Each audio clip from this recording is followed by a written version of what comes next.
Welcome to War India News Hour. Data security and privacy are top priorities while using digital banking.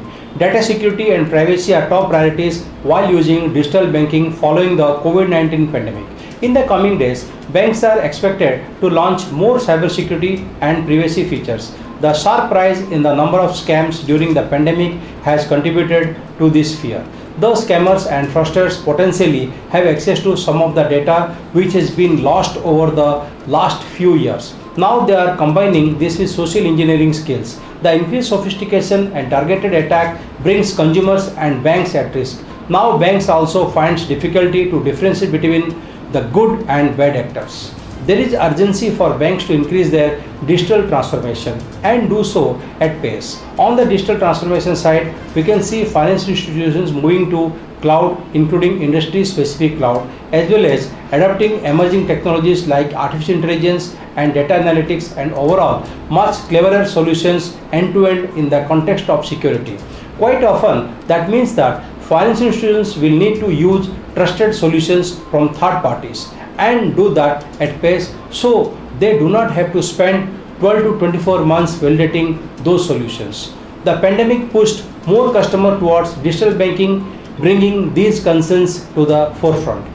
A survey found a 15% drop in customers visiting physical bank branches after the first lockdown ended. However, despite this, YouGov also found that only 15% of respondents had a digital-only bank account. The pandemic acted as a catalyst on both sides. On the consumer side, for adopting digital services, and on the bank side, because branches were shut.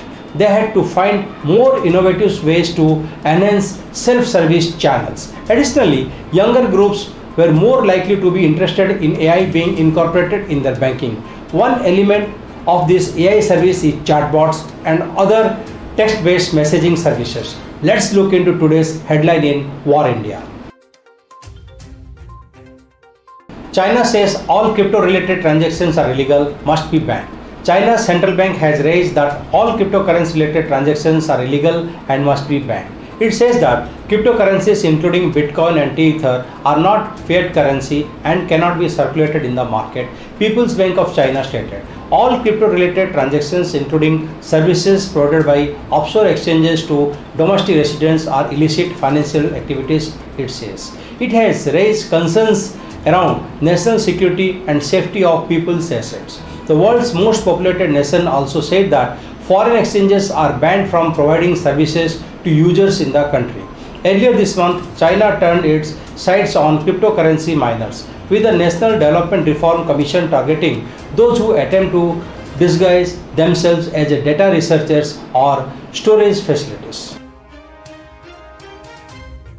Our phones are being tracked through Pegasus, says CM West Bengal. West Bengal CM Mamata Banerjee said while addressing a rally in Bhawanipur on Friday, claimed that phones were being tracked through Pegasus and that there is no law in BJP's rule, calling the BJP insanely violent, cruel and murderous.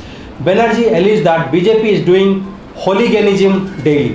Banerjee further said no inquiry was initiated against the Communist Party of India Marxist CPIM, even though it was involved in a lot of injustice. The CPM has done so much injustice. Has there been a single CBI inquiry and ED case on them? Our party, which fights with such bravery, is not being spared. Our phones are being tracked through Pegasus, she said.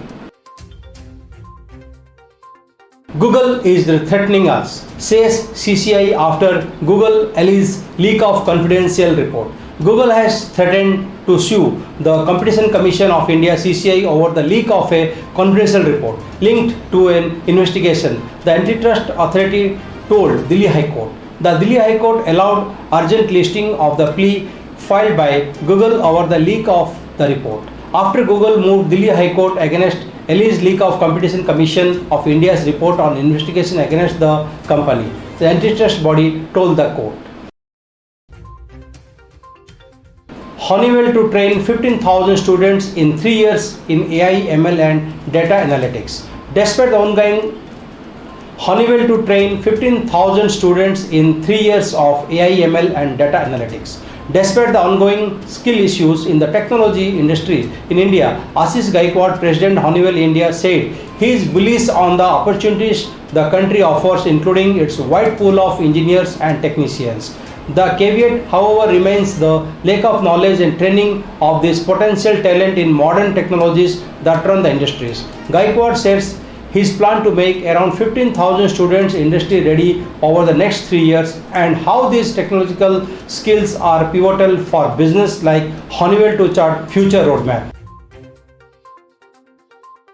50% increase in sales of surveillance software since pandemic started. The use of employee surveillance software jumped 50% last year during lockdown and has continued to grow since March of this year, according to the research by Top 10 VPN, a virtual private network review site. Some of the software sold allows managers to secretly spy on employees, including turning on remote cameras and microphones, as well as monitoring keystrokes. Most office workers are aware that their employee can gain access to the Slack messages, emails, and websites they visit on their company computer. But more extensive tracking of workers inside their own homes is relatively new, and it creates a new level of concern for workers' privacy.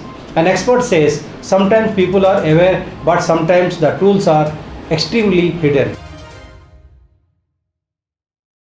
That's all for now. Please like, share, comment and subscribe to War India News Magazine. Please download the War India app from Google Play Store and Apple App Store for the latest news and updates. Stay tuned. Thank you so very much.